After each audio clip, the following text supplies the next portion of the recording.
Здравствуйте, в эфире программа «7 дней плюс» и я ее ведущая Эльзира Юзаева. Каждый народ имеет свои культурные традиции, отличительные особенности, неповторимый колорит и уникальные черты. Характер народа, конечно же, формируется в исторических пластах, и каждое новое поколение привносит что-то свое новое, но при этом всегда необходимо знать и помнить об опыте своих предков. Через язык, культуру и историю своего народа происходит формирование своего «я», своего самосознания. Насколько важно прививать эти знания? Сегодня мы с вами поговорим об этом с нашей гостьей. Это руководитель и основатель культурно-просветительского проекта «Искусство жить» Айсулу Ахметшина. Здравствуйте. Здравствуйте, Айсулу. Айсулу, проект «Искусство жить», да? Такое красивое, звучное название. Как давно вы существуете и вообще о чем это? Да, у нас очень любопытный проект культурно-просветительский, и многие удивляются, когда я говорю о том, что проект уже более 10 лет. Но на самом деле все начиналось, как обычно, шутя, наверное, скажем так, да, потому что я вроде филолог, вообще преподаватель английского языка была. У меня была своя школа иностранных языков. И вот, знаете, душа все-таки у меня прям вот требовала заниматься просветительской деятельностью. И все началось еще более 10 лет назад с литературного клуба. Ну, видимо, как филолог у меня была такая потребность. Я думала, ну как же так? Вот заходишь в магазин книжный, миллион книг, и просто вот стоишь в растерянности и думаешь, времени-то читать особо нет ни у кого, ну, признаемся, да, в современном мире, и думаешь, а что выбрать-то? А еще, если выберешь удачно, если еще попадется, да, удачная книга, думаешь, а с кем обсудить? А хочется еще мнение эксперта услышать, а с кем это, да, обсудить? И таким образом я вот до сих пор помню, как 10 лет спустя, вот после университета, нашла свою одногруппницу потрясающую, сейчас она вот скоро уже докторскую будет защищать, прекрасный литературовед Жанна Коновалова, и говорю, Жанна, конечно, не подумай, что это такая, ну, идея не очень, да, но вот что ты думаешь насчет того, чтобы открыть, ну, вот, литературный клуб? Она меня поддержала, я была так потрясена, и на самом деле, конечно, все начиналось с 2 человек, и одним из этих 2 человек была я сама, и это продолжалось, конечно, не 1 месяц даже, скажем так, и многие говорили, Айсулу, зачем это надо, кому это надо, сейчас никто не читает уже такие, знаете, бумажные книги. Я говорю, нет, вот это личная моя потребность была, и знаете, сейчас уже вот 10 лет литературному клубу, и это настоящий литературный клуб. Очень много у нас уже последователей, скажем так. И есть те, которые 10 лет уже ходят. И вот за это время уже было прочитано, разобрано около 80 произведений. Я считаю, это целое богатство, понимаете? Это же не только литературные произведения, да? Это литературные произведения, но это просто вот, я говорю, с чего все вообще началось, а когда начинаешь что-то изучать, ну пусть здесь будет литература, да? Так думаешь потом, ага, здесь пробелы знания в искусстве, в изобразительном, тут вроде как, ага, тут бы из кино бы что-то сделать, да, и таким образом вот за 10 лет, это сейчас уже настоящий огромный такой проект, где более 7 направлений, это литература, кинематограф, музыка, изобразительное искусство, отдельная линейка, национальное изобразительное искусство, и очень популярная сейчас уже вот последние 3 года философия, вот, кстати, сегодня у нас сейчас как раз в это время идет как раз лекции по философии, да. Вот. И еще одна изюминка проекта, это, кстати, изначально тоже это было все, творческие встречи. Я считаю, что, знаете, общение тет-а-тет с людьми, которые достигли определенных высот в каких-то вот сферах искусства, это, конечно, удивительно. Это все в интернете же, да? Вот об этом и речь, понимаете? Это когда лично с человеком общается, знаменитый режиссер ли это, актер ли, там, художник, музыкант. Это настолько интересно, то есть через судьбу конкретного человека, получается, мы знакомимся с каким-то видом искусства. И вот творческих встреч, конечно, за 10 лет было очень много. Я помню до сих пор, еще это было на площадке моей школы. Но тогда, видимо, вот тоже мне это было интересно. Тогда еще приезжала певица Алсу, Марат Башаров тогда приезжал. Помню, с Гузель Яхиной мы ее произведения разбирали лично. И вот тогда это еще интерес был. А сейчас уже, конечно, каждый месяц у нас большое количество встреч. Ну вот буквально вот скоро закрытие сезона на следующей неделе. Но уже вот я горжусь тем, что приезжают уже не только татарстанские, да, вот кто там, я не знаю, режиссеры, актеры и так далее, а уже и из других городов. Вот из Санкт-Петербурга приедет, допустим, Юрий Заряднов и его прекрасная супруга Юлия Грехова. Он приглашенный солист Мариинского театра. Представляете, она великолепная пианистка. И вот уже творческая встреча будет с этой прекрасной супружеской парой. Кто слушатели, Айсулу? Слушатели у нас сейчас уже, я могу похвастаться тем, что их много, слава богу, да, и люди абсолютно разных возрастов. возрастов. Мы, конечно, знаете, как начинали, ну, всегда приходит осознанная публика уже состоявшаяся, да, в основном, конечно, Которая знает, что ей женщины. надо, да? Ну, надо уж признать, да, пока вот с мужчинами у нас сложновато в Татарстане, может быть, это специфика нашей республики, но мы, как говорится, не отчаиваемся, уже появляются потихонечку. Но это женщины, да, в основном среднего возраста, вообще бесконечно, там, до 80, ну, много у нас людей. Но сейчас уже потихонечку и молодежь начала приобщаться. Для нас это вообще самое ценное, потому что у нас эксперты очень-очень ну, профессиональные, и это педагоги. Это очень важно.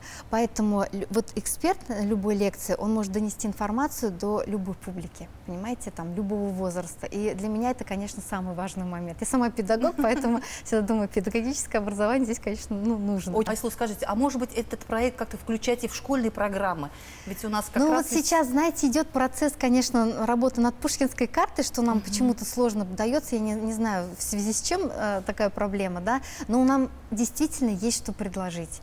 У нас даже был такой проект 2 года назад, мы на площадке ДК Ленина, допустим, да, проводили бесплатно каждую субботу, это был курс, наверное, из 10 лекций, самые топовые наши эксперты вели для школьников, старшеклассников в помощь им в ЕГЭ, в ОГЭ, да, то есть вели прекрасные лекции просто. То есть, видите, у нас есть уже программы разработанные. Ну вот дай бог, если все получится, конечно, мы с удовольствием будем и с молодежью, и со школьниками делиться этими знаниями. Вот буквально на днях только общалась с выпускниками, многие говорят, что вот по обществознанию нынче были очень сложные вопросы, и многие дети просто даже не смогли сдать, оказывается, вот государственные экзамены.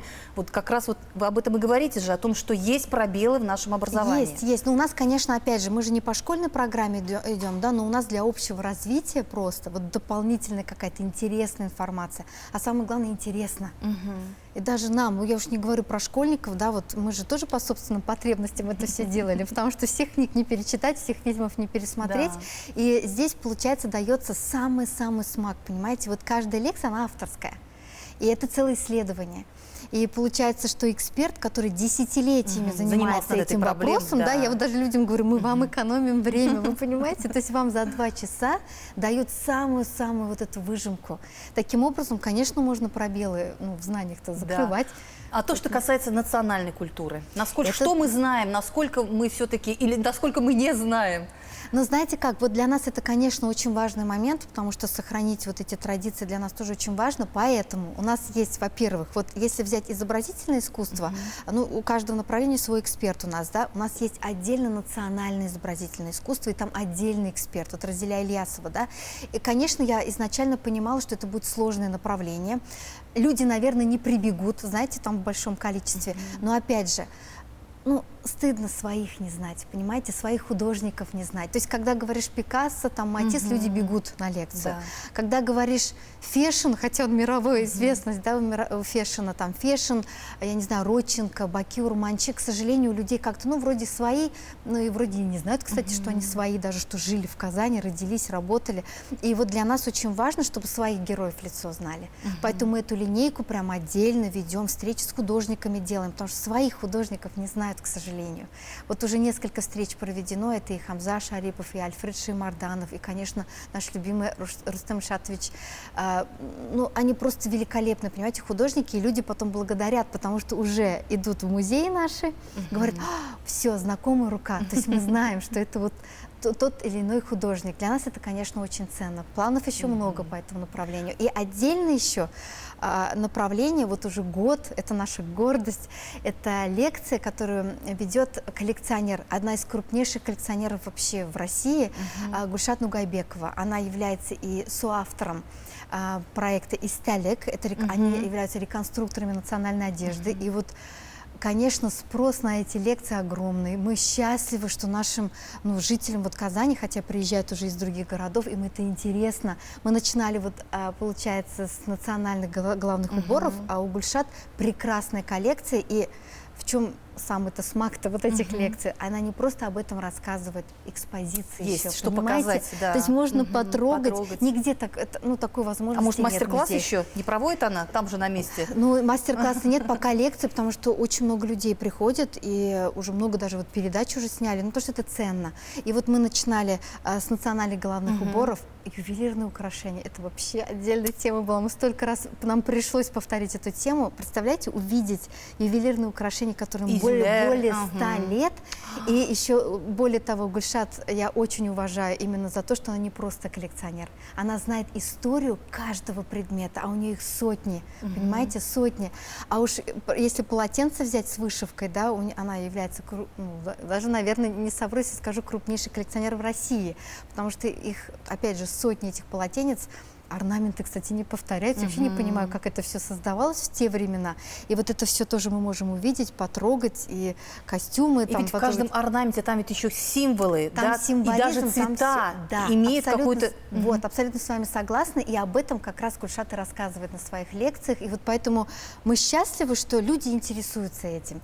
И вот могу похвастаться тем, что очень многих людей мы все-таки смогли вдохновить этими лекциями, потому что главное ведь смысл действительно понять, почему такой орнамент, вот как вы сказали, почему такой цвет, а вообще откуда вообще ноги растут, да, как говорится, как это все происходило, и многие вдохновляются, едут в деревню, начинают общаться реально со своими бабушками, ищут уже эти сундуки, вытаскивают эти вещи. Раньше, к сожалению, ну, много не сожгли, сохранено, да. Вот, не сохранились, к сожалению, эти вещи. Сейчас пытаются это все найти и говорят, все, теперь в нашей семье, оказывается, есть вот такие предметы, и мы будем их беречь, передавать там своим детям. И для нас это ценно. Там, я помню детей, знаете, чем вдохновили? Даже дети, кстати, приходят на эти лекции, конечно же, это и им интересно. Вот помню лекции по ювелирным украшениям, и одна девочка, ей 12 лет, она так вдохновилась, что ее мама потом нам отправляет фото. Это еще из богатых собов приехали, представляете? То есть не казанские. Она взяла шопер и на ней сделала вышивку руками в 12 лет, вышивку украшения. Вы представляете? Ой, я говорю, у меня сейчас мурашки. Ну, потому что вот это самое главное, что мы детей еще можем на это вдохновить. Вот я же сказала в начале программы, да, что через культуру мы формируем национальное самосознание. Абсолютно, абсолютно так и есть. И нужно поэтому вот это все поддерживать. Мы, ну, как можем, это все тоже прививаем любовь, да, к нашей истории, к нашим корням. Кстати, вот по поводу родословной мы тоже очень часто говорим. Ну, нужно знать свой род, понимаете, это силу рода, это нам дает силу как раз наш род, и люди об этом начинают задумываться, это прекрасно. Поэтому мы будем это все дело продолжать, вот пока есть силы, как говорится, возможности, и я думаю, что мы еще, ну, немало людей сможем вдохновить. Айсулу, а по поводу языка? По поводу величия татарского языка, величия татарской истории, может быть, есть какие-то планы на будущее? Есть планы. У меня очень большая мечта все-таки, да, начать вот эту линейку. Опять же, я вот говорю, одна линейка, там такая-то линейка. Вот линейку именно встреч на татарском языке. Вот с носителями, кто говорит действительно на литературном татарском языке. Это и мне, опять же, нужно. Я, конечно, слава богу, благодаря своим родителям, да, я знаю свой родной язык, и благо могу интервью давать на родном языке. Я этим очень горжусь и благодарна вот именно своей семье за это, но я понимаю, что пробелов очень много. Все-таки наше общение в основном идет на русском, и вот я думаю, ой, я заслушиваюсь речи вот людей, которые говорят на литературном языке. Дай бог, я смогу, дай бог, осуществить эту свою мечту и вот эту линейку запустить, конечно. С экспертами разных направлений, то есть неважно вообще, есть эксперт, ну, в любом вот направлении, там историки или это, да, неважно. Я говорю, все интересно, поэтому послушать на родном татарском языке о чем-то очень интересном, я думаю, никому не помешает. Но у нас же есть еще большие города, да, там ведь тоже живет огромное количество населения, да, то есть им бы тоже как бы приобщиться-то, например, там Альметьевск, Челны, Нижнекамск, есть ли какие-то вот к нам приезжают. отделения, ну, скажем я не так? знаю, отделений пока нет, но к нам приезжают. Я тоже этим очень горжусь, да, даже на литературной встрече. Ну, прямо вот едут с утра, выезжают, хотя литературные встречи встреча, например, начинается 10:30, и к встрече приезжают из Альметьевска, например. Вот и я считаю, что это, ну, благодаря, конечно, нашей мощной команде, нашим экспертам, ну, значит, интересно людям. Да. Ну вот вы сказали насчет цветов тоже, да, то, что цвета тоже имели огромное значение. У вас даже отдельная лекция, по-моему, этому посвящена, да? Да, много всего, да. Поэтому я думаю, что мы эти все темы будем продолжать. Вообще все имеет значение, и вообще я всегда говорю, все должно быть со смыслом. Вот поэтому мы, наверное, проект назвали «Искусство жить». Такой, знаете, вот, потому что все искусство. Вот красиво накрыть на стол — это искусство. Это искусство, да. конечно. Вот, ну, всё, Красиво вот, говорить — это искусство. Это искусство. Поэтому я говорю, пусть наш будет проект называться «Искусство жить», чтобы ну, мы были открыты экспертам разных направлений. Да, есть у нас эксперты, которые у нас вот прям вот наши эксперты, да, но мы всегда говорим, мы готовы принять людей, которые интересуются чем-то таким, да, уникальным. У нас, я помню, даже эксперт, например, по детскому сну приходил. Ну вот я слушаю этих людей, мне это интересно. А я все время думаю, ну мне это интересно, значит, может, кому-то еще тоже будет интересно. Поэтому мы открыты, пожалуйста. Потому что сегодня в мире происходит столько новых исследований, да, и о многих из них мы просто не знаем даже, так ведь? Абсолютно согласна. Поэтому, то, что касается детской психологии, да, то, что касается новых веяний, то, что даже касается то, что вот там использование телефонов, гаджетов, и все, мир меняется. Все, абсолютно. И когда есть эксперт, который действительно занимается этим вопросом годами, ну, конечно, это ценно, когда он тебе может за буквально там 2 часа, опять же говорю, выжимку вот эту всю дать. И рассказать, и все вроде показать. как ты самообразовываешься, вроде не потратив слишком много времени. И у человека как бы есть же доверие. Он смотрит, что это действительно эксперт, действительно в такой-то области. Ну, это, конечно, мы в этом плане мы, конечно, строгие. Я вот про себя могу сказать, конечно, я лично со всеми людьми общаюсь, со всеми экспертами. Конечно, не каждый может попасть в наш проект, но это ответственность, потому что наша. Ну, нас тоже должны понять. Люди нам доверяют уже более 10 лет. Конечно, я вот выверенную информацию должна всем давать. Поэтому, ну, мы открыты, тем не менее, да. Между прочим, это хорошая татарская традиция. Вы же помните, что в начале 20 века был шарик-клубы, где также приглашали, да, экспертов, скажем так, которые... Абсолютно согласна. Нас, кстати, сравнивают, да, вот с такими клубами. Раньше это действительно было модно популярно. Было, да. Вот эти камерные какие-то концерты, там, да, камерные встречи. У нас так и происходит. А почему все это вот стало исчезать? С чем это связано? Как вы думаете? Ну, наверное, с современными технологиями, когда есть телефон, интернет и все прочее. Конечно, люди замыкаться? Ну, конечно, да, они сидят у себя в телефоне. Ну, вот мы во время пандемии, в общем-то, все это поняли. Вот, но я, конечно, когда мне вот говорят, а почему нет у вас онлайн-формата? Вот я уже 10 лет вот уже прям борюсь, я говорю. Ну, то есть не нужен онлайн-формат? Я считаю, что наш проект, он специально создан для того, чтобы люди лично друг с другом виделись, понимаете, и общались, могли посмотреть друг другу в глаза, могли задать вопрос. Сайта нет. Сайт есть, это все есть, но именно онлайн-трансляции какие-то вести, а ведь я это вот так пока модно не сейчас, хочу. все этим модно, занимаются, конечно. да. Ну вот пусть пока другие этим занимаются, я говорю, нет, мы пока будем лично. И люди нам за это очень благодарны, потому что, понимаете, круг общения становится совсем другой. Но все равно приходят к нам люди, которые на одной волне. Ну просто так человек вечером не придет на лекцию по философии. Я всегда говорю, это все равно какая-то вот внутренняя потребность, да. А что больше всего волнует? А если, например, запросы, да, приходят вам, мы хотим вот такое-то, такое-то, такое-то, такое-то. Бывает такое, да, конечно, бывает, но мы как-то сами, ну, модное слово скажу, в тренде. Я не знаю, как мы это интуитивно выбираем темы, и люди всегда после лекции говорят, ну, как вы такое могли придумать? Я говорю, ну, вот как-то так. Ну, то есть я не знаю, это что-то, связь с космосом у нас, я не знаю. Например? Все равно, ну, много всего. Ну, понимаете, вот даже элементарно, допустим, например, по философии, если взять, да, но честно признаться, пока мы не доросли, там, например, до Ницше, до Фрейда, допустим, как делают наши эксперты. Вот у нас Эльмира Фахрудинова, она вообще потрясающий, конечно, философ, она нам дает эту тему через женскую тему, через женщин. Все думают, как это Ницше и Фрейда через женщин. Она дает это через родную сестру Ницше, которая была тоже, ну, очень мощной, такой сильной женщиной. Через личность. Да, через личности всегда. И через Анну Фрейд, дочь Фрейда, понимаете? Во-первых, интересно изучить биографию таких женщин, мы про них ничего вообще не знаем, да? И уже так потихонечку затронуть уже какие-то, ну, вот моменты, да, допустим, вот этих философов. Вот немножко дорастем, потом будем отдельно Ницше и Фрейда, например, разбирать, понимаете? То есть мы находим что-то такое авторское очень. Вот сегодня, допустим, лекция у нас по философии, там женщины, философы, про них вообще никто ничего не знает. Там Филиппа Фуд, допустим, да, та же самая Айн Рэнд, которую «Атлант расправил плечи» написала, да, там очень много женщин, 20-21 век, про них мы ничего не знаем. И вот сегодня вот это дает выжимку как раз. Сколько Да. всего откроется для наших слушателей. Я думаю, ну вот. И также вот с каждым, я не знаю, там, произведением, с каждым фильмом и так далее. Айсула, ну у татар ведь тоже было очень много просветителей, много было богослов, много было философов, Очень много. было академиков, ученых, да, то есть, по сути, это можно расширить эту линейку личностей. А нет, мы их берем, то есть мы биографии наших тоже философов берем, да, мы берем биографии наших сильных женщин, там Сыртланова ли это, да, Мунира Булатова ли это, то есть мы это все тоже берем, обязательно. Я же говорю, вот мы должны своих героев в лицо знать, поэтому биографии наших выдающихся личностей мы всегда затрагиваем на наших лекциях. Тем более у нас Обязательно. в этом году как раз Конгрессом татар же объявлено годом личности, то есть Да. этот год очень Ну, важен я, для татар. Знаете, вообще считаю, что через биографию изучать ту или иную там тему намного лучше. Это всех касается. Потому что когда слушаешь биографию какой-то, я не знаю, философа Неопределенного или человека, неопределенной эпохи, все да. равно ты находишь какие-то точки соприкосновения, и как-то легче заходит, что ли, это Да. все, понимаете? Поэтому я очень люблю биографии. Ага, и человек как бы, он еще сравнивает, так ведь, как жили в те Вот. времена, как живут сейчас. А многих, знаете, это очень даже вдохновляет, потому что жили-то не очень Да. просто все, знаете, и несмотря на все невзгоды, вообще там такие страшные были на самом деле периоды, да, в истории. И люди говорят, боже, несмотря на это, они еще творили, они Да. писали, они что-то создавали. И это, конечно, людей вдохновляет. Потом очень стыдно становится жаловаться на жизнь, честно. Вот, я думаю, это тоже плюс огромный.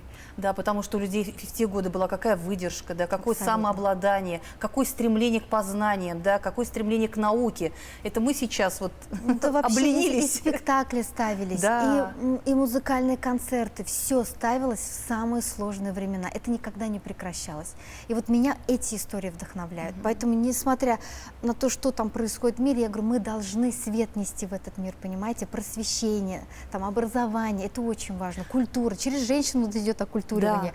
Мне говорят, почему одни женщины? Ну, говорю, ну так вот получилось, что одни женщины, но я говорю, а через кого идет оккультуривание? Через женщину. Через Она мать. приходит счастливая Да. домой. Она кому об этом рассказывает? Супругу рассказывает, детям. И говорю, таким образом, невзначай, они влияют, конечно же, на членов своей семьи. Таким образом, вот эти круги, как говорится, они расширяются. Айсула, ну вообще сегодня люди очень мало же интересуются чем-либо, особенно молодежь, так ведь? Вот как их привлечь вообще вот к просвещению, к просветительству, к науке? Ну что, примером опять же. Вот опять же говорю, мама домой пришла, рассказала что-то, да, может быть, в следующий раз ребенка своего привела. Кстати, дети к нам ходят. Иногда вот я смеюсь, да, у нас такая традиция есть, ну, так уже 10 лет, вот, я не знаю, то ли это на уровне ДНК так срабатывает. Мы пьем чай, обязательно заваренный. Чай вкусный, мы всегда разные 5 чаев, например, завариваем, да. И треугольники. Я говорю, и вот потом, когда лекция заканчивается, и люди пьют чай, и я смотрю, как люди вот вместе вот это, Собираются, да. собираются. Это вот как вы говорите, раньше вот люди так собирались, да, обсуждают какие-то вопросы. Некоторые говорят, детей как-то приводят, говорят, вот у меня мой сын сегодня придет, треугольники, говорит, поесть. И я говорю, это прекрасно. Ребенок придет, Да. пусть треугольник да. поесть, но он же сидит на лекции. Вот у нас недавно такой пример был. Яна Вермеера разбирали, вот, получается, по искусству. Представляете, и этот ребенок, ему там сколько, ну лет 10, наверное, мальчик еще. Он всю лекцию отсидел, пусть он и есть эти треугольники, подходят к столу, Да. неважно. Он послушал Яна Вермеера, и вы представляете, в конце лекции поднимает руку, а там они взрослые сидят, и задает вопрос. Он говорит, а вот там, говорит, один такой слайд был, а вы не могли бы вернуться, говорит, вот там, говорит, один, и вы понимаете, и я думаю, ну вот она Да. истина, понимаете, для чего это все делается. Он заинтересовался. Его там какой-то слайд, какая-то картина очень сильно заинтересовала. Он задал очень умный вопрос искусствоведу. Искусствовед прекрасно ответил, и он счастливый потом ушел домой. Вот вы понимаете как?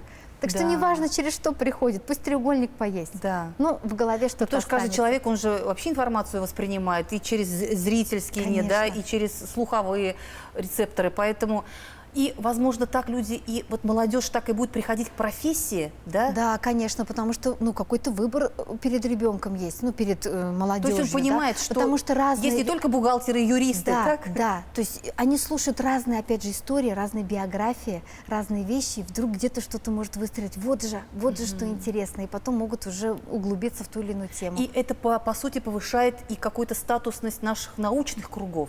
Так? Да, да. Так что...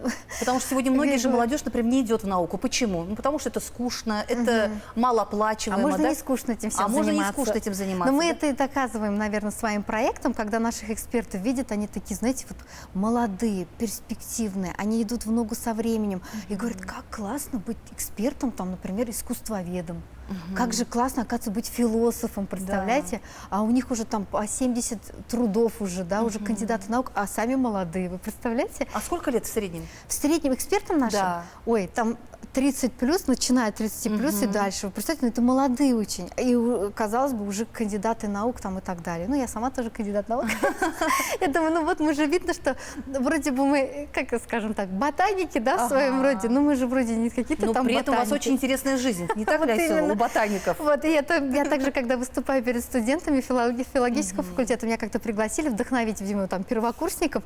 Я сама думаю, о чем я сейчас буду рассказывать, да, ну что, вот я вроде, ну, филолог, да, а потом такая говорю детям, вот прям начала рассказывать, говорю, вот видите, говорю, какое филологическое образование дает возможности. Я сама себе придумала проект, сама себе, понимаете, создала этот проект, и сейчас целая команда, столько заинтересованных людей. Вот даже когда мы подводили итоги того года, 2023-го, ну просто вот на примере даже того года могу сказать, оказывается, за 1 год к нам на все лекции, на наших лекциях побывало 2500 людей. Вы представляете? Я думаю, ну сколько людей мы смогли, благо, там, не знаю, просветить, вдохновить, вот это ценно. Да. Айсулу, Так у вас что вот- такой интересный проект, вы действительно учите искусству жить. Спасибо Приходите в гости вам к нам. большое, обязательно придем. Бигза Да. рахмет сізге. Сізге рахмет. Сау болыңыз, Сау рахмет. болыңыз. Сау болыңыз.